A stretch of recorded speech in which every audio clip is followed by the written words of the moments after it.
So Telangana రాష్ట్రంలో ఇప్పుడు ఒక హాట్ టాపిక్ ఈ ఆర్ఎంపీ పిఎంపీ వ్యవస్థ పైన ఐఎంఏ పెద్ద ఎత్తున ఈ ఆర్ఎంపీ లేకుండా చేయాలి, ఆర్ఎంపీ వ్యవస్థ అనేది అన్క్వాలిఫైడ్గా వాళ్ళు వైద్యాన్ని అందిస్తూ ఉన్నారని చెప్పేసి ఒక పెద్ద ఎత్తున టాక్ అయితే వస్తూ ఉంది. ఇది చాలా పెద్ద ఎత్తున సర్క్యులేట్ కూడా అవుతూ ఉంది.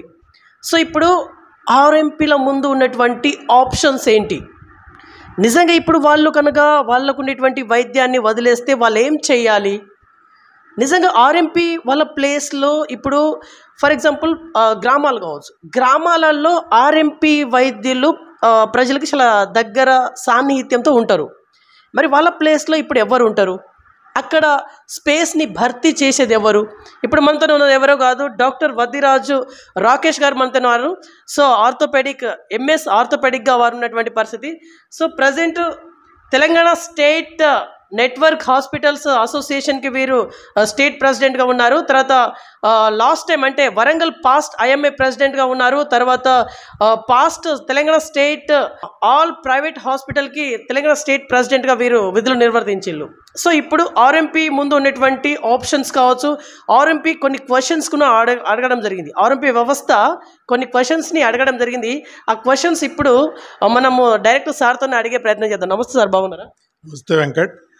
మొదలు బీవీఆర్ టీవీ న్యూస్ ప్రేక్షకులకు మరియు వెంకట్కు తన టైం తీసుకొని మా దగ్గరికి వచ్చి మా ఒపీనియన్ తెలుసుకోవడానికి వచ్చినందుకు చాలా సంతోషం. అదేవిధంగా ఈ వ్యవస్థను చూస్తున్న ప్రతి ఒక్క యూట్యూబ్ వ్యూవర్స్ కూడా మా తరఫు నుంచి నమస్కారాలు. ఓకే సార్, నేను పాయింట్కి వస్తున్నా. ఇప్పుడు క్వాలిఫైడ్ అన్క్వాలిఫైడ్ అని చెప్పేసి ఒక నినాదం బయటకు వస్తూ ఉంది. యాక్చువల్లీ డాక్టర్స్ అంటే ఎవరు? Who is doctors? డాక్టర్ అనేవాడు వైద్యమే పరమావధిగా భావించి తను చదువుకున్న కాలంలో దగ్గర 7వ తరగతి 8వ తరగతి నుంచి ఒక డాక్టర్ కావాలి అని ఆ డాక్టర్లు చేసే మంచి పనులను చూసి ఉత్తేజితుడై తన కార్యక్రమాల్లో చాలా తగ్గించుకుంటూ, అంటే చదువే ముఖ్యంగా తీసుకొని 10th మంచి మార్కులు తెచ్చుకొని, ఇంటర్మీడియట్లో మంచి మార్కులు తెచ్చుకొని, దెన్ ఎంసెట్ లేకుంటే ఇప్పుడు నీట్ ఎగ్జాము, పీజీ ఎగ్జామ్స్ ఇవన్నీ చదువుకొని నిష్ణాతులై అందరిలో మంచి మార్కులు తెచ్చుకొని ఉద్దేశం వీడకుండా ప్రజలకు వైద్యం అందించాలి అని మోడర్న్ చికిత్సా పద్ధతే కానీ లేకుంటే నాన్ అలోపతిక్ అంటే ఆయుర్వేదిక్ అయితేనే, యునానీ అయితేనే, హోమియోపతి అయితేనే ఇవ్వడానికి ముందుకొచ్చే వాళ్ళందరూ వైద్యులండి. ఇందులో డాక్టర్స్ అనే వాళ్ళు ఎవరు అంటే ఎంబీబీఎస్ చదువుకున్న వాళ్ళనే డాక్టర్స్ అంటారు. మిగిలిన వాళ్ళందరూ ఆర్ నాట్ డాక్టర్స్. సో సొసైటీలో ఏమైంది అంటే గోళీ ఇచ్చే ప్రతివాడు డాక్టర్ అయిపోయాడు. సో పోతూ కార్యక్రమంలో ఏంటి అంటే ఇందులో ఒక డాక్టర్ కావాలి అంటే 54 నెలలు ప్రతి నెల 12 నుంచి 14 గంటలు చదువుతూ దాని తర్వాత 12 నెలల ఇంటర్న్షిప్ చేసి నిష్ణాతులై ఒక ఎంబీబీఎస్ పట్టా పుచ్చుకుంటాడు.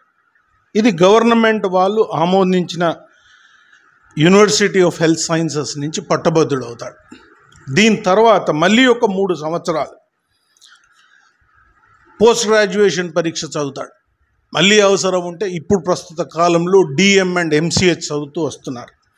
సో మెడిసిన్ అనేది ఎంత కష్టము అంటే నిష్ణాతులు చెప్పే దాంట్లో this is an exam which is much టఫర్ than IAS IPS కన్నా టఫ్ అయిన ఎగ్జామ్లో నిష్ణాతులై సమాజంలోకి వచ్చి గవర్నమెంట్ ఉద్యోగం ఉంటే గవర్నమెంట్ ఉద్యోగ పరంగా, లేకుంటే ప్రైవేట్ పరంగా ఇది పెట్టుకొని ఒక క్లినిక్ పెట్టుకొని ఒక హాస్పిటల్ పెట్టుకొని దానికి రిజిస్ట్రేషన్ చేసుకొని ప్రజలకు వైద్యం అందించడానికి ముందుకు వచ్చేవాడు డాక్టర్.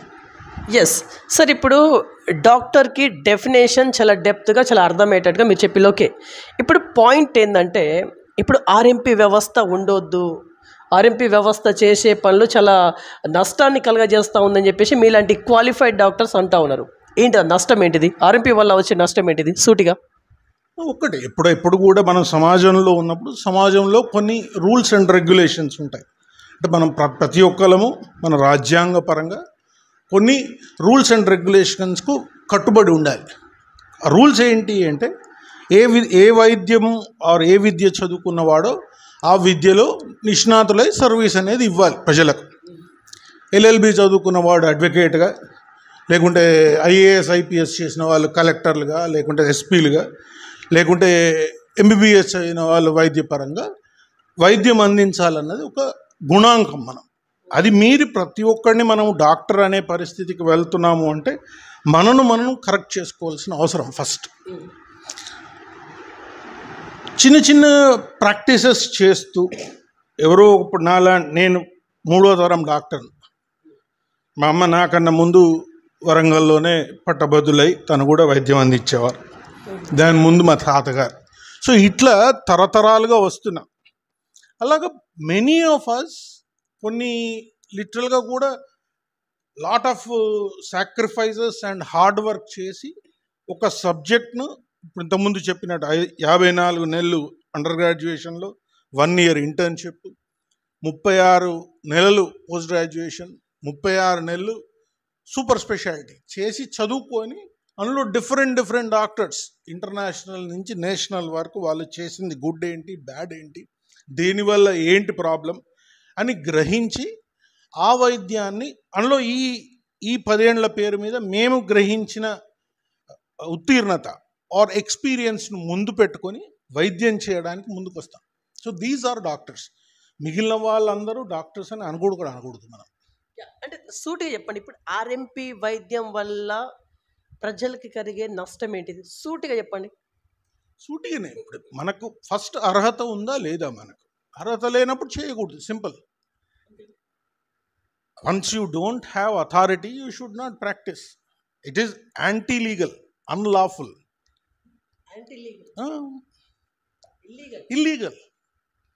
ఇల్లీగల్ పని చేసేది కరెక్టా తప్ప అంటే ఎట్లా తప్పే. చదువుకున్న ఎవడైనా కూడా కూర్చొని దాన్ని ఒప్పు అని ఎవరు అన్నారు. ఓకే, ఆర్ఎంపీ వర్గం ఏం చెప్తా ఉందంటే మీలాంటి క్వాలిఫైడ్ డాక్టర్స్ ఒకప్పుడు చిన్నప్పుడు ఆర్ఎంపీ దగ్గరనే వైద్యం చేసుకొని ఉంటారు కదా అనే క్వశ్చన్ వేస్తా ఉంది. ఏం చెప్తారు మీరు? వేస్తారండి. ఇప్పుడు క్వశ్చన్స్ అడగడం ఇంపార్టెంట్ కాదండి. మనకేంటి అర్హత ఉందా లేదా. అర్హత లేకపోతే ప్రాక్టీస్ చేయకూడదు, అర్హత ఉంటే ప్రాక్టీస్ చేయాలి. అర్హత లేనప్పుడు ప్రాక్టీస్ చేసి అర్హత వాళ్ళు క్వశ్చన్స్ అడుగుతున్నారు, వీళ్ళు క్వశ్చన్స్ అడుగుతుండ్రు అన్న కాదు. ఇప్పుడు నేనున్నా, నా చిన్నతనం నుంచి నేను ఎవరి దగ్గరికి వెళ్ళి వైద్యం చేయించుకోవాలి. నేను ఎప్పుడు పోయినా కూడా ఓ పీడియాట్రిక్స్ డాక్టర్ దగ్గరికి, కేఎస్ రావు గారు అని ఒక పీడియాట్రిక్స్ డాక్టర్ ఉండేవాడు, ఆయన దగ్గరికి పోయేవాడిని. పెద్దగా నాకు ఏదైనా ప్రాబ్లమ్స్ వస్తే ఒక ఫిజిషియన్ దగ్గరికి పోయేవాడు. నాకు ఒక కడుపులో హెర్నియా ప్రాబ్లం వచ్చింది, ఒక జనరల్ సర్జన్ ఆపరేషన్ చేశారు. సో అట్లా మెడిసిన్ అనేది ఇప్పుడు మనం ఉన్నది 21వ శతాబ్దంలో.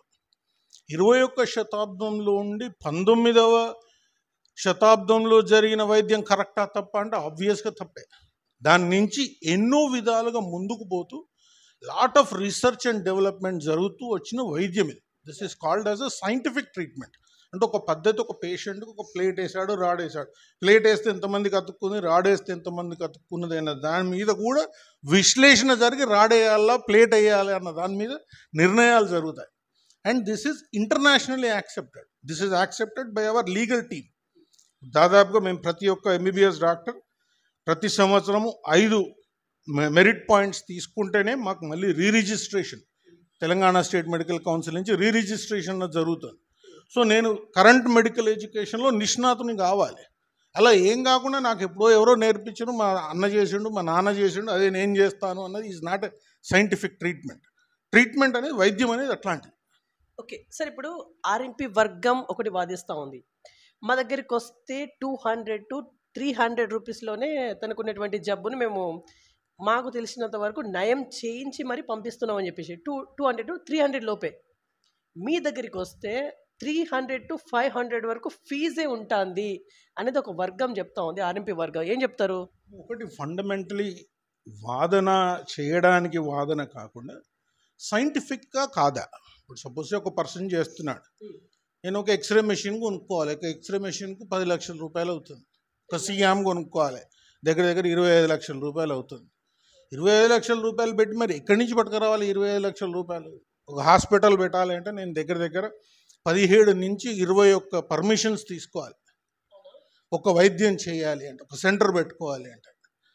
డిఎంహెచ్ఓ రిజిస్ట్రేషన్ నుంచి మొదలు పెడితే workers licence, ESI PF, so many taxes, drugs and licence taxes, injurious drugs ఉన్నాయా ఇవి లైసెన్స్, సో మెనీ లైసెన్సెస్ తీసుకుంటే నన్ను వైద్యం చేయడానికి డిఎంహెచ్ఓ పర్మిషన్ ఇస్తాడు ఒక హాస్పిటల్ పెట్టుకోవాలంటే. అట్లా ఒక టీఎస్ఎంసీ అగైన్ ఇప్పుడు నేను ఫస్ట్ అసలు నేను క్వాలిఫైడ్ వైద్యున్నా కాదా, నాకు మా టీఎస్ఎంసీ నన్ను నిర్ధారించాలి నేను క్వాలిఫైడ్ వైద్యుడిని అని. క్వాలిఫైడ్ వైద్యుడు ప్రతి 5 ఏళ్లకు నన్ను నేను రీవ్యాంప్ చేసుకుంటూ వెళ్ళాలి. వెళ్తేనే ఈ అబ్బాయి ఈ డాక్టర్ సో అండ్ సో దానిలో నిష్ణాతులు ఈయన చేయొచ్చు అని నిర్ధారిస్తారు. అప్పుడు నేను వైద్యం అందిస్తున్నాను. ఎందుకు అందిస్తున్నాను? This is the modern medicine that is available now. ఇందులో కూడా ఇంకా మార్పులు జరుగుతుంది. నేను చదువుకున్న 89 ఎంబీబీఎస్ జాయిన్ అయినాను. 99లో I completed my MS orthopaedics. So అప్పటికి 2009, 2019, 2029 మార్పులు జరుగుతూ ఉంటుంది. అందులో నన్ను నేను అభివృద్ధి చేసుకుంటూ వెళ్ళాలి. వెళ్తేనే నాకు తెలంగాణ స్టేట్ మెడికల్ కౌన్సిల్ కానీ నేషనల్ మెడికల్ కౌన్సిల్ కానీ నాకు రిజిస్ట్రేషన్ అనేది ఇస్తుంది. దట్ దిస్ డాక్టర్ ఇస్ అప్పుడు చదువుకుందే కాదు, తనకు తాను ఇంకా మెరుగుపడుతున్నాడు, ఇంకా మెరుగైన వైద్యం అందించగలడు పేషెంట్స్ కానీ. రైట్ సార్, ఇక్కడ ఆర్ఎంపీ వర్గం ఇంకొక క్వశ్చన్ చేస్తూ ఉంది మీకు సూటిగా. ఇప్పుడు కాళ్ళకు బదులు చేతులు తీసేస్తూ ఉన్నారని చెప్పేసి కత్తెరలు, దూదులు అట్లాంటి యూస్ చేసి సెల్ ఫోన్లు సైతం పొట్టలోకి వదిలేసి ఆపరేషన్లు చేస్తున్నారని చెప్పేసి ఆర్ఎంపీ వర్గం చాలా సూటిగా మిమ్మల్ని ప్రశ్నిస్తూ ఉంది. అది మీ వైఫల్యం అనొచ్చా? వైఫల్యం కాదండి. ఇప్పుడు తెలంగాణలో తప్పు చేయలేదు, తప్పు చేసిన డాక్టర్ను ఉపేక్షించాలి అన్నది కూడా ఎవరి ఉద్దేశం కాదు. దానికి ఒక చట్టపరంగా ఉంది. ఇప్పుడు సపోజ్ నేను డాక్టర్ మర్చిపోయి ఒక కత్తి మర్చిపోయాను అనుకో, దానికి కారణాలు ఏంటి అనేది ఒక లీగలీ ఒక సిస్టమ్ జరుగుతుంది, ఒక ఎంక్వైరీ జరుగుతుంది. రియల్గా నేను తప్పు చేశానంటే నాకు పనిష్మెంట్ వేస్తుంది కోర్టు, చట్టపరంగా కోర్టు పనిష్మెంట్ వేస్తుంది. దానికి నేను శిక్షార్హుడే.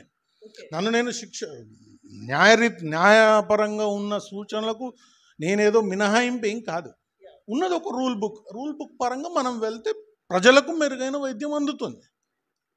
సో దట్ ఈస్ మిస్టేక్ చేసిన డాక్టర్ నిర్ధారణ జరుగుతుంది. సో మెనీ డాక్టర్స్కు ఇదివరకు కూడా పనిష్మెంట్స్ పడ్డాయి, సో మెనీ కోర్టు కేసెస్ వెళ్ళినాయి, so many issues have happened. Mistakes కావు అన్నది కాదు. There are 2 things in this particular thing. ఒకటి మిస్టేక్, ఒకటి మెడికల్ కాంప్లికేషన్. సో ప్రతి ఒక్కళ్ళకి ఏంటి అంటే ఈ కాంప్లికేషన్ ఏంటి, నెగ్లిజెన్స్ ఏంటి అన్నది తెలియదు. ఇప్పుడు ఇంతకుముందు మీరు అడిగిన క్వశ్చన్లో ఉంది, చేయికి బదులు కాళ్ళు తీసేసాడు అనుకోండి, that is a negligence. But చేయి ప్రాబ్లం ఉన్నది వస్తే కాళ్ళు తీసేస్తే దట్స్ నెగ్లిజెన్స్, రైట్? అట్లనే కడుపులో మర్చిపోయి కత్తి మర్చిపోయాడు, దూది మర్చిపోయాడు, that is a negligence. But suppose say there is a complication, ఒక పర్టికులర్ బొక్కకు నేను సర్జరీ చేశాను అంటే ఇదంతా క్వాలిఫైడ్ డాక్టర్లే కదా చేసేది. మరి నేను చెప్పేది ఇదమ్మా, తప్పు చేసిన వాడిని ఉపేక్షించాలి. తప్పు చేసిన వాడు ఒక డాక్టర్, ఎంబీబీఎస్ డాక్టర్ అయితే న్యాయానికి మినహాయింపు ఉంది అని నేను అనటంలా. నేను అనేది ఏంటి అంటే it has to B proved. నువ్వు నేను అనుకున్నట్టు కాదు, అసలు కారణాలు ఏంటో, ఆ పర్టికులర్ కేసు ఏంటి, ఆ పర్టికులర్ ప్రాబ్లం ఏంటి, ఆ డాక్టర్ ఏంటి, ఆ డాక్టర్కి అంత ఏమంటారు వైద్యంలో ఆ నిష్ణాతత ఉన్నదా లేదా. So these are all the things. ఇప్పుడు నేను ఆర్థోపెడిక్ సర్జన్, నేను కూర్చొని జనరల్ సర్జరీ చేయకూడదు. జనరల్ సర్జరీ నేను చేసి అపెండిక్స్ ఆపరేషన్ చేసిన కాంప్లికేషన్ నా నెగ్లిజెన్సే. నేను శిక్షార్హునే కాను అన్నది ఏం లేదు. నేను ఆర్థోపెడిక్ సర్జన్, మత్తు ఎట్లా ఇస్తాను? నేను మత్తు డాక్టర్ మత్తు ఇస్తాడు. So these are the things which we have to understand. So complication ఏంటి? ఇప్పుడు ఆర్థోపెడిక్ సర్జరీ చేస్తున్నాం, ఒక్కొక్కసారి ఏమవుతుంది అంటే ఒక చిన్నగా రక్తనాళంలోకి ఫ్యాట్ అన్నది పోతుంది. సో కాంప్లికేషన్ ఏమంటారు? ఫ్యాట్ ఎంబాలిజం అంటారు. అంటే ఎంత సీరియస్ అవుతుంది అంటే ఒక్కొక్కసారి బై ద టైం మనం రియలైజ్ అయ్యి రియాక్ట్ అయ్యే లోపల పేషెంట్ చనిపోయే ప్రమాదాలు జరుగుతాయి.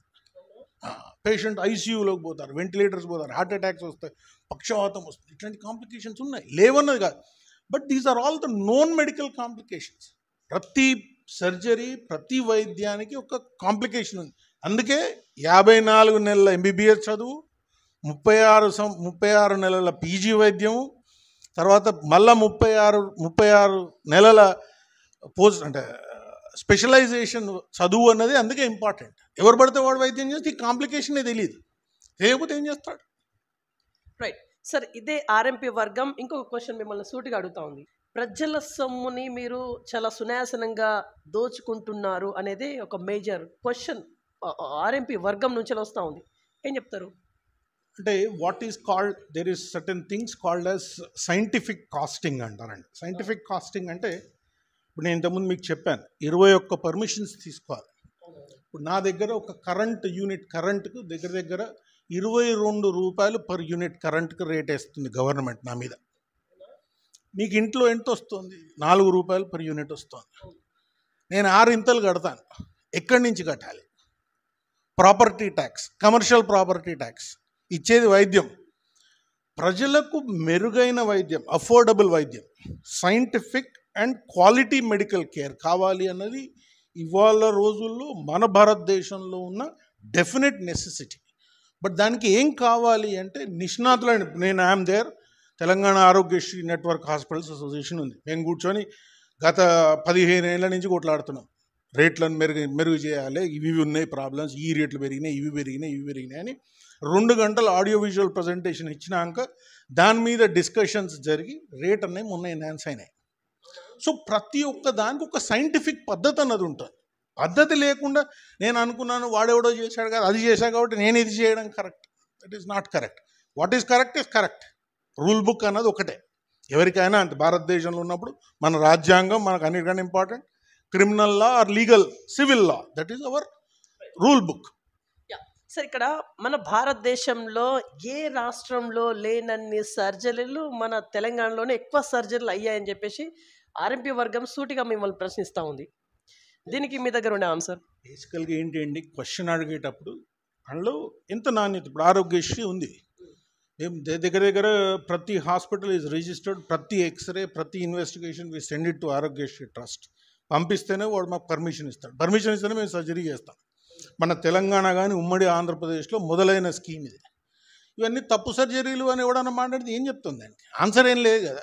నిష్ణాతులు చెప్పినది కరెక్ట్ అని ఎవరు పడితే వాడు కూర్చొని, వైద్యం మీద అవగాహన లేని వాళ్ళు కూర్చొని అపోహలు అభాండాలు వేద్దామనుకుంటే దానికి ఆన్సర్ ఏముంటుంది? Is it legally right? X-ray ఉన్నది, పేషెంట్ పంపించిన, ఆధార్ కార్డు ఉన్నది, వాళ్ళకి ఆరోగ్యశ్రీ కార్డు ఉన్నది, ఎస్ ఈయన పేషెంట్, ఈయనకి ఈ రోగం ఉన్నది, ఈ రోగంకి ఈ వైద్యం చేయాలి, నేను ఈ వైద్యం చేసుకుంటున్నాను అని మేము అప్లై పెడతాం. ఆరోగ్యశ్రీ ట్రస్ట్ మాకు ఆథరైజ్ చేస్తుంది, yes you should do this surgery అని. తర్వాతనే ఆపరేషన్ అవుతుంది. రైట్. సార్, ఇక్కడ ఇప్పుడు ఆర్ఎంపీ డాక్టర్లు ఏ రాత్రి పూట అయినా సరే వాళ్ళ ఇళ్లలోకి పోయి మరి వైద్యం అందిస్తారని చెప్పేసి ఒక టాక్. మరి మీరు వెళ్ళగలరా? మీరు గ్రామాలకి వెళ్ళగలరా? మీరు ఇప్పుడు గ్రామాలకి అయితే ఏ ఎంబీబీఎస్ డాక్టర్లు అయితే లేరు. ఇప్పుడు గ్రామాలలో ఒక సమస్య వస్తుంది, అర్ధరాత్రి 12, 1, 2 అవుతుంది. ఆ టైంలో మీరు వెళ్ళినప్పుడు ఆర్ఎంపీ వాళ్ళు వెళ్తున్నారు, చేస్తున్నారు. మరి ఈ సీక్వెన్స్ ప్రకారం ఆర్ఎంపీ వాళ్ళు చేసేది మంచిదే అని చెప్పేసి అనొచ్చా? ఇది కూడా ఆర్ఎంపీ వాళ్ళే సూటిగా ప్రశ్నిస్తూ ఉన్నారు మీకు. ఇప్పుడు మొన్నే మనం చూసాం, డాక్టర్ అప్పయ్య గారని ములుగు డిఎంహెచ్ఓ నదులలో వాంకలలో పోయి 13 మంది అక్కడ శరణార్థులకు పోయి వైద్యం అందించాడు. సో డాక్టర్లు లేకపోవడము ఆ వ్యవస్థ, the question is totally different. That's a government system. Government సిస్టంలో మనకు 3 విధాలుగా ట్రీట్మెంట్ ఉంటుంది: preventive medicine, curative medicine. Preventive మెడిసిన్లో రోగాలు రాకుండా, మలేరియాలో దోమలకు మందులు కొట్టుడు, ఇది కొట్టుడు, దానిలో మున్సిపాలిటీ, జిల్లా పరిషత్, పంచాయత్ ఇవన్నీ are involved in this. Curative ట్రీట్మెంట్లో ప్రైమరీ, సెకండరీ, టర్షరీ అని ఉంటుంది. ప్రైమరీ ట్రీట్మెంట్, ఎమర్జెన్సీ జ్వరం వచ్చింది, ఒక జ్వరం గోళీ కావాలి, అక్కడ ఒక ప్రైమరీ హెల్త్ సెంటర్ ఉండాలి. So this is a government system which has been faulted. డాక్టర్లు పోరు అన్నది కాదు, there are so many doctors, over representation in some places. ఇప్పుడు 2006 నుంచి యావరేజ్ ఇదివరకు మనకు తెలంగాణలో 3 మెడికల్ కాలేజెస్ ఉండే మేము చదువుకునే రోజుల్లో. 3: కాకతీయ మెడికల్ కాలేజ్, ఉస్మానియా, గాంధీ. తర్వాత సంగారెడ్డిలో ఒక మెడికల్ కాలేజ్ వచ్చింది, డక్కన్ మెడికల్ కాలేజ్ వచ్చింది. దాని తర్వాత మహబూబ్ నగర్లో ఒక మెడికల్ కాలేజ్. ఇవాళ దగ్గర దగ్గరగా 38 government medical colleges, 30 private medical college. వరంగల్లోనే మనకు ఒక్క కాకతీయ మెడికల్ కాలేజ్ ఉంది. ఇవాళ 3 మెడికల్ కాలేజెస్ ఉన్నాయి వరంగల్లోనే, right? So number of doctors that are produced are also more. Doctors తక్కువ ఉన్నప్పుడు అప్పుడు చేసిండ్రు అన్నది. ఇప్పుడు నా సో మెనీ జాబ్స్. వరంగల్లో ఉన్న ఎంజిఎం డాక్టర్స్ చాలా మంది డిఫరెంట్ కొత్తగా తయారైన జిల్లాలకు డెప్యుటేషన్ మీద, మొన్న ట్రాన్స్ఫర్స్ మీద పోయినారు. వాళ్ళందరూ వైద్య సేవలు అందిస్తారు కదా. గవర్నమెంట్ అన్నది ఒక సిస్టమ్ ఉంది. Primary health centre, secondary health centre, tertiary referral centres, super speciality hospital. Warangal ఒక పెద్ద సూపర్ స్పెషాలిటీ హాస్పిటల్ కట్టారు, కాకతీయ మెడికల్ కాలేజ్, పిఎంఎస్ఎస్వై అని, సూపర్ స్పెషాలిటీ అంటే వైద్యము ఎంత పురోగతి చెందుతుంది అన్నది మనం ఇందులో పెట్టుకోవాలి. When we talk what is happening అన్న దాని మీద నిర్ధారణ ఉండాలి. కానీ వీళ్ళు చేసేది కరెక్టా, వాళ్ళు చేస్తే వాడు పోతాడా వీడు పోతాడా, అందరూ పోవాలి. ప్రజలకు వైద్యం అందించాలి. అది గవర్నమెంట్ ప్రాథమిక బాధ్యత. చదువు ఎట్లయితే అందించాలో వైద్యం కూడా అందించాలి. వెళ్ళాలి, ప్రతి ఒక్కరిని పంపించాలి. People should go. Now there are many doctors who are available, who are not having jobs, who are not having facilities. వాళ్ళని అక్కడికి పంపిస్తే ఆనాడు కరెంట్ ఉండకపోయేది, కత్తి ఉండకపోయేది, సామాగ్రి ఉండకపోయేది, ఆపరేషన్ థియేటర్ ఉండకపోయేది, మందులు దొరకకపోయేది. So many issues are there. So మనము కాలక్రమేణా పురోగతి చెందుతున్న టైంలో కూడా నేను పాతకాలం 19వ శతాబ్దంలో చేసింది ఇవాళ కూడా కరెక్టే, మేం కరెక్టా నువ్వు కరెక్టా అని వాదం అపవాదం కాదు ఇక్కడ. మోస్ట్ ఇంపార్టెంట్ ఇస్ పేద ప్రజలకు మెరుగైన వైద్యం ఎట్లా అందించాలి, ఎవరి బాధ్యత ఏంటి. రైట్, ఇప్పుడు దాకా మీరు ఓకే, ఇదంతా ఓకే. బట్ ఇక్కడ ఆర్ఎంపీ వైద్యులు కనుక వాళ్ళ వృత్తిని కనుక వదిలేస్తే వాళ్ళు ఏం చేసి బతకాలి, ఇది కూడా ఆలోచించాలి. ఇప్పుడు వాళ్ళపైన మీరు నేరుగా కేసులు పెడతా ఉన్నారు. ఇప్పటిదాకా అరౌండ్ 250 వరకు కేసులు అయితే ఈ అర్బన్ ఏరియాలలో కేసులు పడ్డాయి. ఇంకా రూరల్ వరకు మీరు అడుగు పెట్టలేదని చెప్పేసి ఒక టాక్.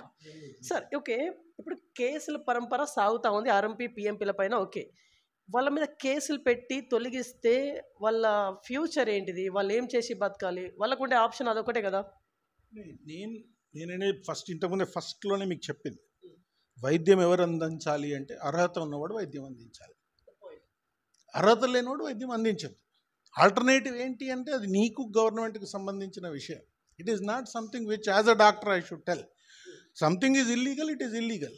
ఎవరు నిర్ధారిస్తున్నారు? Telangana state medical council, national medical councils rules పరంగా వాళ్ళు వెళ్ళి దానికి కావాల్సిన వాళ్ళకు వస్తున్న కంప్లైంట్స్ ప్రజల నుంచే వస్తున్నాయి. ఇప్పుడు కంప్లైంట్స్ ఏమి ఓ డాక్టర్ ఇస్తున్నాడు, ఒక ఇల్లు ఇస్తున్నారు, ఒక ఐఎంఏ ఇస్తున్నది, ఒక తానా ఇస్తున్నది, ఒక ఆరోగ్యశ్రీ హాస్పిటల్స్ అసోసియేషన్ ఇస్తుంది కాదు, ప్రజలే ఇస్తున్నారు. ప్రజలకే ప్రాబ్లమ్స్ ఉన్నాయి. ఇదివరకు అంటే వాడికి ఏమీ లేదు, ఏ నీళ్ళు లేకపోతే ఏదో నీళ్ళు తాగుదాం పట్రాబయ్య, మంచినీళ్ళు ఇంటింటికి మంచినీళ్ళు అన్నట్టు ఇంటింటికి వైద్యం వెళ్ళాలి. That should be our aim and objective. అందరం సహకరించాలి.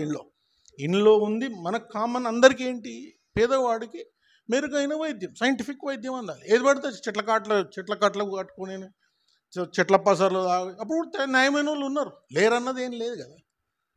సో మీరు ఇంతమంది అడిగిన క్వశ్చన్, మీరు ఎప్పుడన్నా పోయినా ఆర్ఎంపీ దగ్గరికి అట్లా పోయినా డాక్టర్ అలా లేరా? కొంతమంది పిల్లలు పెరిఫరీ నుంచి వచ్చిన వాళ్ళు ఉన్నారు, లేరు అన్నది ఏం లేదు. ఆ రోజు నడిచింది. దట్ ఈజ్ ఇన్ 19వ శతాబ్దం. 21వ శతాబ్దంకి వచ్చినప్పుడు మనకి ఏం కావాలి, రూల్స్ ఏ విధంగా ఫ్రేమ్ కావాలి, ఏ విధంగా దాని మీద కట్టడి కావాలి.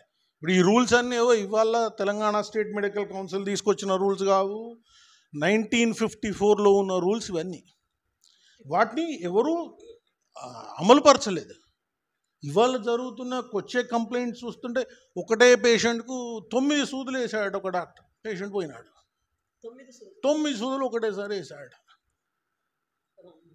చేతికి నరంకు సూది పెడితే చేయి తీసేసారు. మొన్న ఎంజిఎంలో నేను కూడా వెళ్ళాను, దాని ఇన్స్పెక్షన్ టీంలో వాళ్ళు టీఎస్ఎంసీ వాళ్ళు రిక్వెస్ట్ చేస్తే. సో ఇట్లాంటి తప్పులు అనేది మనం చేయకూడదండి. ఇక్కడ మనం ఇంతకుముందు అడిగిన కత్తి పొట్టలో పెడితే is it correct? It is not correct. అట్లనే వైద్యం అర్హత లేనివాడు వైద్యం చేయకూడదు. ఇప్పుడు నా దగ్గరికి ఆర్థోపెడిక్స్ కాకుండా అనేక రకాల రోగాల పేషెంట్స్ వస్తుంటారు. ఏం చేస్తాను నేను? దానికి సంబంధించిన స్పెషలిస్ట్, నరాలకు సంబంధించిన నరాల, గుండెకి సంబంధించిన గుండె డాక్టర్, ఊపిరితిత్తులకు సంబంధించిన ఊపిరితిత్తుల, పేగులకు సంబంధించిన పేగుల డాక్టర్ దగ్గరికి పంపించి వాళ్ళు వైద్యం ఇస్తారు. నా దగ్గరికి ఎందుకు వస్తారంటే నమ్మకం కొద్ది వస్తారు. నా నమ్మకాన్ని నేను దుర్వినియోగం చేయకూడదు. నమ్మకాన్ని ఓన్లీ ఈ డాక్టర్ దగ్గరికి పోండి వైద్యం ఇప్పించాలి. అక్కడ లేకపోతే అక్కడ ఉన్న ఊర్లో అందరూ కూర్చొని they should fight for that availability of a good school, good medical center. Everyone should fight. It is the basic right of the government and citizen, responsibility of the government, right of the citizen to get quality education and quality health. Right, ఇప్పుడు మీరు RMP తొలగించాలని చెప్పేసి అంటున్నారు కదా, మీలాంటి qualified MBBS డాక్టర్లతో నేరుగా ఈ RMP పిఎంపీలతో సంబంధాలు ఉన్నాయి. నమ్ముతారు కదా, ఈ మాట అయితే కరెక్టే కదా. ఈ సంబంధాలు ఎట్లా ఉన్నాయంటే కమిషన్ రూపంలో ఉన్నాయి. మరి దీన్ని ఏం చెప్తారు? నేనేది ఒక్కటమ్మా, చట్టరీత్యా ఎనీథింగ్ దట్ ఈస్ రాంగ్, ఇదివరకు జరిగింది ఇవాళ మనం సమర్థించుకోవడం అనేది తప్పు. Well suppose some mistake is there, some mistake has to be rectified, that's all. Rectify కాకుండా దేర్ ఇస్ నో మిస్టేక్. ప్రతి ఈ మిస్టేక్ ఇదివరకు జరిగింది కదా, అదే మిస్టేక్ మనం ఇవాళ కూడా కంటిన్యూ చేస్తామనడం సబబు కాదు.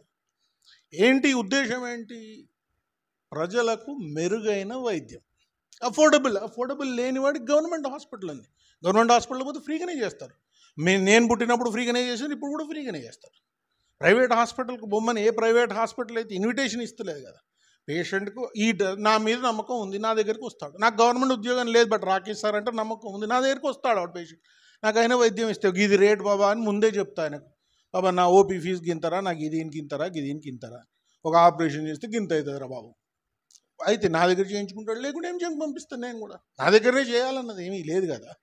ప్రజలలో మనము ఈ అవేర్నెస్ అన్నది క్రియేట్ కావాలి. వాట్ ఈస్ దట్ పేషెంట్స్కి మనం ఇవ్వాలి ఒక responsibility. As a scientific doctor I feel everyone it's the right of every citizen to get quality medical care. వాళ్ళు చీపెస్ట్ వస్తే ఇట్స్ ద బెస్ట్ థింగ్. చీపా ఎక్కువనా అన్నది మనం నిర్ధారించలేం. ఇంతకుముందు మీకు చెప్పినట్టు సైంటిఫిక్ కాస్టింగ్ ఉంది.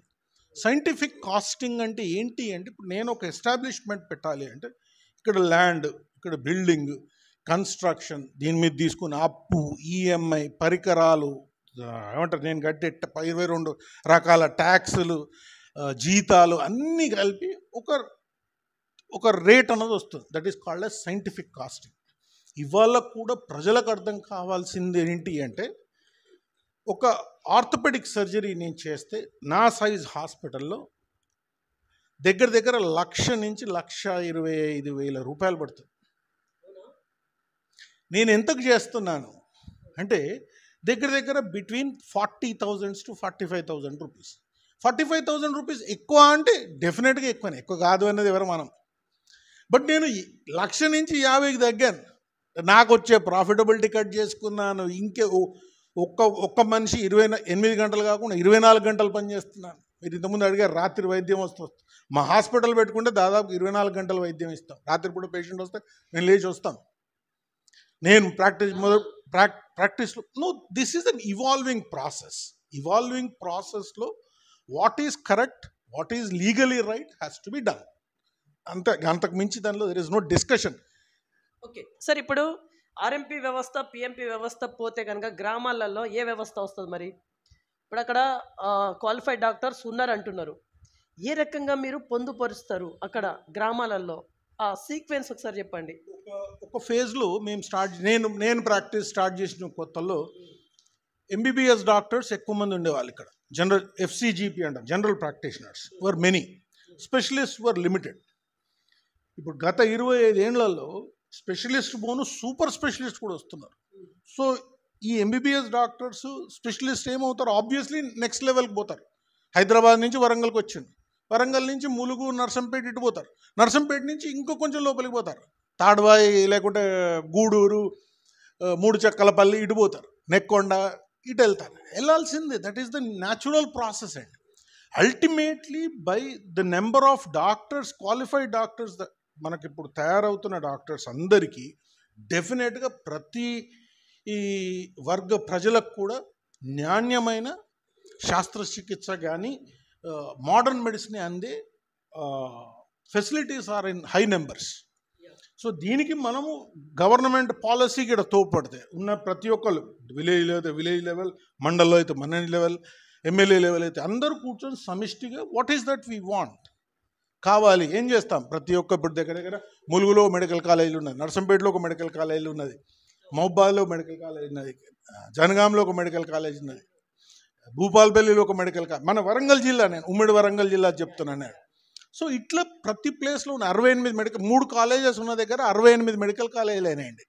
అంటే మేము 300 మంది సంవత్సరానికి 100 మంది పేరు మీద మేము వస్తుంటే ఇవాళ 100 మంది పేరు మీద 68 కాలేజెస్లో లెక్క పెట్టుకుంటే 6,800 మంది డాక్టర్లు వస్తున్నారు. So number of doctors that are produce. ఇప్పుడు మన కోవిడ్ వచ్చినప్పుడు really central government has understood this problem. ఏంటి, what is the percentage of doctor to patient ratio? Nurse to patient ratio డెఫినెట్గా మన తెలంగాణలో definitely that percentage is much better than any other place. So percentage of doctors ఎక్కువ ఉంటే ఎక్కువ సర్జరీలు అవుతాయి, ఎక్కువ మెడికల్ ట్రీట్మెంట్లు అవుతాయి, అంతే కదా. రైట్ సార్, ఇప్పుడు ఆర్ఎంపీ వర్గం ఇంకొక క్వశ్చన్ మిమ్మల్ని నేరుగా అడుగుతా ఉంది. ప్రెగ్నెన్సీ టైంలో పాపనా బాబునా అనేది డిసైడ్ ఏదైతే చేస్తూ ఉన్నారో అది ఇల్లీగల్ కదా. మరి మీరు క్వాలిఫైడ్ డాక్టర్ అయి ఉండి ఈ రకంగా చేయడం అనేది చట్ట వ్యతిరేకం అని చెప్పేసి ఆర్ఎంపీ వర్గం చెప్తా ఉంది. ఏం చెప్తారు? పీసీపీఎన్డిటీ అంటారు దాన్ని, pre conception and prenatal diagnosis test. దాని మీద lot of cases are booked. మొన్న లాస్ట్ ఇయర్ కూడా చూస్తే మనకు వరంగల్లోనే బొచ్చుపుల్లటి కేసులు అయినాయి. ఒక ఇల్లీగల్ ఒక ముఠా తయారవుతుంది. They are forming a nexus of programs. Gullible డాక్టర్స్ను దొరకబట్టి వాళ్ళతో, అంటే ఇది ఎట్లుంది అంటే డాక్టర్ వృత్తి ఇన్ని నెలలు చదివి ఒక మంచి చేద్దామన్న ఉద్దేశంతోనే ఉత్తీర్ణత పొంది వైద్యం అందించడానికి వస్తాడు ఒక డాక్టర్. అంటే మంచినీళ్ళ బావి ఉంది, చుట్టంతా మనం మురికి చేసామనుకో మంచినీళ్ళ బావి కూడా మురికి నీళ్ళ బావి అవుతుంది. అలా సమాజం తయారు చేస్తుంది. ఇంత చదువుకొని నేనెందుకు తప్పు చేద్దాం అనుకుంటాను. నా ఉద్దేశంలో ఎక్కడ తప్పులేదు. సొసైటీలో జరిగిన కొన్ని విషయాలతో కొంతమంది డాక్టర్లు తప్పు చేసినారు అన్నది వాస్తవం. దానికి చట్టరీత్యా కావాల్సిన శిక్షలు కూడా పడుతున్నాయి. పీసీపీఎన్డి రూల్స్ వస్తున్నాయి. డాక్టర్స్ టీఎస్ఎంసీకి రికమెండ్ చేస్తున్నారు, సస్పెండ్ అవుతున్నారు. మేము Indian medical association, private hospitals మా తరఫు నుంచి మేము యాక్షన్స్ తీసుకుంటున్నాం. సో నేననేది anything that is happened bad should not be the reason that we will entertain bad tomorrow.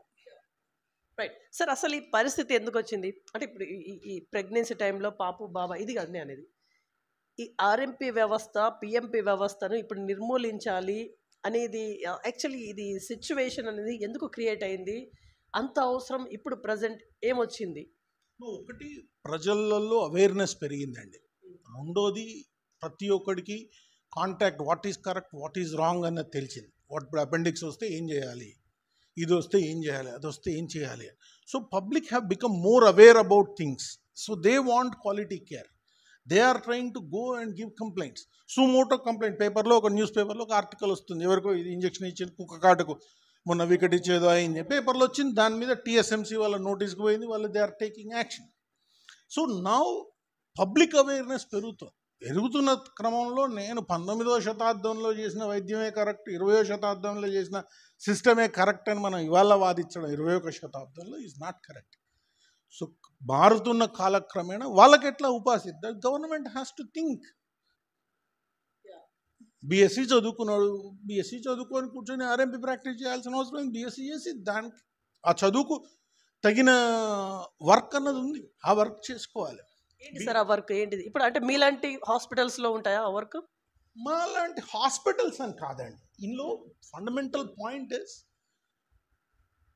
నేనేం చదువుకున్నాను, ఎంబీబీఎస్ చదువుకున్నాను, ఏం చేయాలి, నేను వైద్య వృత్తి చేయాలి అంతే. కానీ మరి నేను కూర్చొని పాన్ షాప్ నడుపుతా, లేకుంటే కన్స్ట్రక్షన్ చేస్తా, ఇంకేదో చేస్తా, that I'm not expert in it. అది చేయడానికి వేరే వాళ్ళు ఉన్నారు, వాళ్ళు చేయాలి అది. సో ఎవరు ఎన్నో నిష్ణాతులు అయితే అందులో చేయాలి. లీగల్ ఎల్ఎల్బి చదువుకున్న వాడే కోర్టులకు కేసు వాదించాలి. నేను చదువుకున్నా నేను పోయి వాదిస్తా అంటే కుదరదు కదా, ఒప్పుకోదు కదా, చట్టం ఒప్పుకోదు కదా. నాకు కారు నడిపొస్తుంది కాబట్టి నేను విమానం నడుపుతా అంటే నడపనిస్తారా? నడపని. ప్రతిదానికి ఒక రూల్ అండ్ రెగ్యులేషన్, అన్నిటికీ మనం కట్టుబడి ఉండాలి. ఒక సమాజంలో ఉన్నామంటే ప్రతి ఒక్కడి బాధ్యత. అదేవిధంగా ఇందులో ఉన్న సమస్యలు there can always be discussions, rehabilitation program, government is there, mighty government is there. There are a lot of discussions that have to happen. It is not that నేను ఇదివరకు చేసిన కాబట్టి ఇప్పుడు చేస్తా, ఇది కరెక్టా అది తప్ప. Who am I to judge? నేను జడ్జిని కాదు, నేను డాక్టర్ను. ఏం చేయాలి సార్ అన్నాడు, కాలు ఎరిగితే ఏం చేయాలి, ఇది చేయాలి వాస అని చెప్తాను. నా దగ్గర వైద్యం చేయించుకుంటా అంటే ఇది అవుతుంది బాబు ఖర్చు, వీలు ఉంటారా లేకుంటే లేదు. 100 రూపాయలు అయితే నువ్వు 100 రూపాయలు కట్టు, 200 అయితే 200 కట్టు. సో ఒక్క హాస్పిటల్ ఎస్టాబ్లిష్ చేయాలంటే మా అమ్మ ఎస్టాబ్లిష్ చేసినప్పుడు 1,00,000 రూపాయల్లో హాస్పిటల్ పెట్టేది. ఇవాళ హాస్పిటల్ పెట్టాలంటే ఏం లేదన్నా కూడా 1 కోటి రూపాయలు అవుతుంది.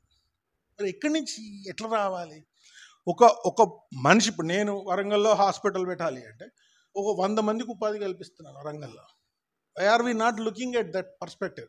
ఒక 100 మందికి జీవనోపాధి, 100 ఫ్యామిలీస్ నా వల్ల ఇది ఉంది, నాకు నష్టం వచ్చినా కష్టం వచ్చినా వాళ్ళ జీతాలు ఇస్తాను. ఆరోగ్యశ్రీ నాకు పైసలు ఇచ్చిందా లేదా అన్నా ఇవ్వకపోయినా కూడా పేషెంట్స్కి పైసలు ఇస్తాను. నేను ఇవ్వాలి కదా, నా డాక్టర్ నా దగ్గర వర్క్ చేసే వాళ్ళకి నేను జీతాలు కట్టకపోతే వాళ్ళు ఎన్ని రోజులు పనిచేస్తారు. So I'm trying to compromise. ఎందుకు ఒక హిపోక్రటిక్ ఓత్ తీసుకున్నాను. నేను వైద్యుడిని, వైద్యపరంగా ఒక మంచి ఇది ప్రజలకు అందిస్తాను. నాకు రూపాయి తక్కువ వస్తుంది, దట్స్ ఫైన్. రైట్ సార్, ఇప్పుడు ఆర్ఎంపీ వర్గానికి ఇప్పుడు సూటిగా మీరు ఇచ్చే మెసేజ్ ఏంటిది? ఆర్ఎంపీ కావచ్చు, పిఎంపీ కావచ్చు, ఈ రెండు వర్గాలకి మీరు ఇచ్చే మెసేజ్ సూటిగా వాళ్ళకి మాత్రమే. నేను ఎప్పుడు చెప్పేది ఒక్కటే అండి, ప్రతి ఒక్కరికి. ఇప్పుడు నేను ఆర్థోపెడిక్ సర్జన్, నాకంటూ ఒక పరిధి ఉంది. ఎవరికి వాళ్ళకు వాళ్ళ పరిధి ఉంది. పరిధిలో ఉండాలి మనం. అంతేగాని చట్టాన్ని నా చేతిలోకి తీసుకుంటాను, నేను క్రోసిన్ మెడిసిన్ రాస్తా, చదువుకున్నది హోమియోపతి ఇచ్చేది క్రోసిన్ మందు అంటే ఇట్ ఈస్ నాట్ కరెక్ట్. నువ్వు చదువుకున్నది నువ్వు ఇవ్వాల్సిన అందులో ఉన్న ఇది treatment. You cannot give a Crocin medicine. అట్లే వీళ్ళే ఇవ్వలేరు అంటే ఆయనతో కూడా చదువు లేని వాళ్ళు ఎలా ఇస్తారు? ఇవ్వకూడదు. రెండో పాయింట్ ఏంటి అంటే, always what we should think is betterment of patient. నేను ఎప్పుడు కూర్చున్న అనాలిసిస్ హౌ మెనీ కేసెస్ నేను చేసిన దాంట్లో సక్సెస్ అయినాయి కాదు, ఏ కేసు నా వల్ల నష్టం జరిగింది, ఎందుకు జరిగింది అన్నది నేను తీవ్రంగా ఆలోచించి నెక్స్ట్ టైం అది రిపీట్ చేసుకోకుండా, మేము చదివే 54 నెలల ఎంబీబీఎస్ కానీ, 36 నెలల పోస్ట్ గ్రాడ్యుయేషన్ కానీ, 36 నెలల సూపర్ స్పెషలైజేషన్ కానీ మాకు నేర్పిస్తుంది. 24 గంటలు కాకపోతే 48 గంటలు డ్యూటీ చేసేవాళ్ళం మేము, నిద్ర ఆహారాలు మానేసి. కుర్చీ ఉన్నా లేకున్నా టేబుల్ మీద తలకాయలు పెట్టుకొని పండుకొని పీజీలు చదువుకున్న రోజులు మేము. సో అన్ని కష్ట నష్టాలకు ఓడ్చుకొని ఒక మెరుగైన వైద్యం అందిద్దామని అంత శ్రమ ఎందుకు పడ్డాను? లేకుంటే నేను కూడా ఏదో BA BSc చేసుకునేవాడిని అంతే కదా. ఇప్పుడు మా అమ్మ డాక్టర్, ఆమె హాస్పిటల్ ఉండే, నేను చదువుకోకుండా కూడా హాస్పిటల్ నడపచ్చు అండి. అదేం చదువుకోకుండా హాస్పిటల్ నడుపుతావు బాస్. అట్లా నా కొడుకున్నాడు, వాడు మెడిసిన్ తీసుకోలేదు, దట్స్ ఫైన్. అంతేగాని వాడు చదువుకోకుండా వాడిని తీసుకొచ్చి ఇక్కడ కుర్చీలో కూర్చోబెట్టలేదు కదా డాక్టర్ అని. వాడికి 4 మందులు నేను నేర్పించి వాడిని వైద్యం చేయమందామా? తప్పు కదా అది. యూఆర్ ప్రజల ప్రాణాలతో ఆడుకుంటున్నాం కదా. ఇది అంటే తీవ్రమైన సమస్య. దీన్ని ఏదో ఆషామాషిగా అడిగే 4 క్వశ్చన్లు అడగడం అట్లాంటి చిన్న సమస్య కాదు ఇది. సార్, లాస్ట్ అండ్ ఫైనల్లీ ఏమైనా చెప్పి ముగించాలనుకుంటున్నారా యావత్ ప్రజానికానికి? మీరు ఇచ్చే మెసేజ్ ఫైనల్ వన్. ఇంకా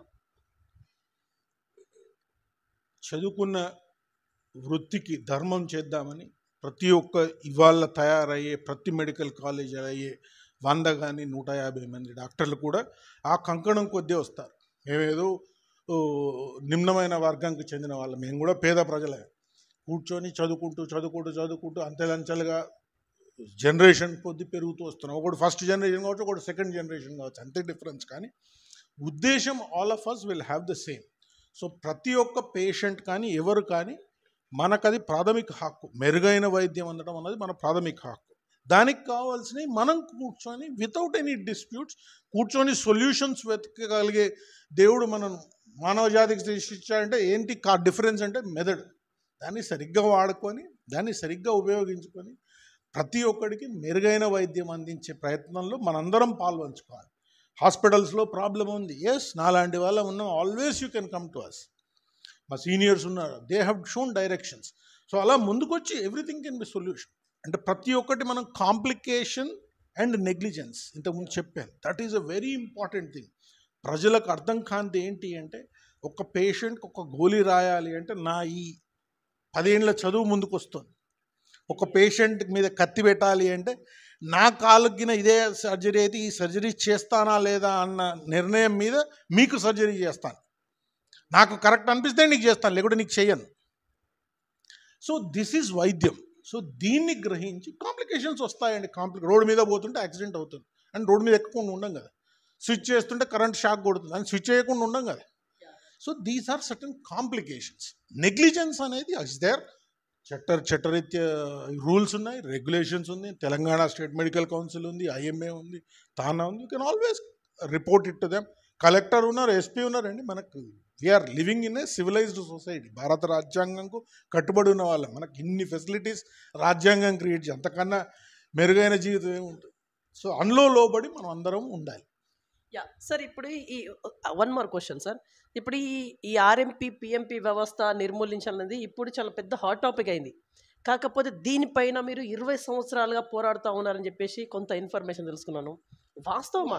20 సంవత్సరాల నుంచి మీరు దీనిపైన కోట్లాడుతున్నారా? దాని మీద జరుగుతున్న దుష్పరిణామాలు, దానిలో ఇప్పుడు నేను పరిధి అన్నాను చూసారా, పరిధికి మించి మేము ఒక రోజు కూర్చుంటే వరంగల్లో మాకు ఎస్పీ ఉండేవాడు సజ్జనార్ గారు. ఆయన సార్ కూర్చొని, సార్ వాళ్ళ brother is a general surgeon. ఏంటి డాక్టర్ గారు మీరు ఇంత పెద్ద అసోసియేషన్, మీరు కూర్చొని ఏమి యాక్షన్ తీసుకుంటే, సార్ మేము as doctors we don't have any legal right is with you. someone is doing anything wrong, you have to identify and punish. ఒకటి కంప్లైంట్ ఇవ్వాల్సిన అవసరం ఏం లేదు. మీకు ఇప్పుడు రోడ్డు మీద పోతుండ్రు, మద్యం తాగి వెహికల్ నడపద్దు, ఎవరు కంప్లైంట్ ఇస్తారు? ఎవరు ఇయ్యారు? పోలీస్ తనంతట తానే తీసుకుంటుంది, తీసుకొని యాక్షన్ తీసుకుంటుంది. ఇందులో కంప్లైంట్ ఇచ్చేది ఏం లేదు. ఇప్పుడున్న పరిస్థితుల్లో పబ్లిక్ నుంచి కంప్లైంట్స్ పోతున్నాయి టీఎస్ఎంసీకి, యాక్షన్ జరుగుతుంది. ఇప్పుడు మేము ఉన్నాం 20 ఏళ్ల కింద, మీరు అన్నది కరెక్ట్, చెల్పూర్ అన్న ప్లేస్ మీద ఒక కంప్లైంట్ వచ్చింది. కంప్లైంట్ వచ్చి police wanted to take an action. So they asked as a medical organization to come and assist us. పోయినాం మేము కూర్చొని, కరెక్టా అండి తప్పండి, నేను అప్పుడు కూడా చెప్పిన, అప్పుడు కూడా కేసు అయింది. కేసు అనేది ఇవాళ మొదటిది ఏం కాదు, కంప్లైంట్ రావాలి కదా. కంప్లైంట్ రాని కేసు ఎట్లా బుక్ అవుతుంది? ఎవరో నష్టపోయిన వ్యక్తి కంప్లైంట్ ఇస్తేనే వస్తుంది కంప్లైంట్. సో కంప్లైంట్ మీద చట్టరీత్యా whatever is there in the rule book they will go. లేకపోతే ప్రజలందరూ స్వేచ్ఛాభావులు, they can always contest that కదా. Something is wrong, it can be contested. Right. So ఇది ఇవాల్టి ఇన్ఫర్మేషన్. చూస్తున్నాను BVR TV news. Until then bye, take care.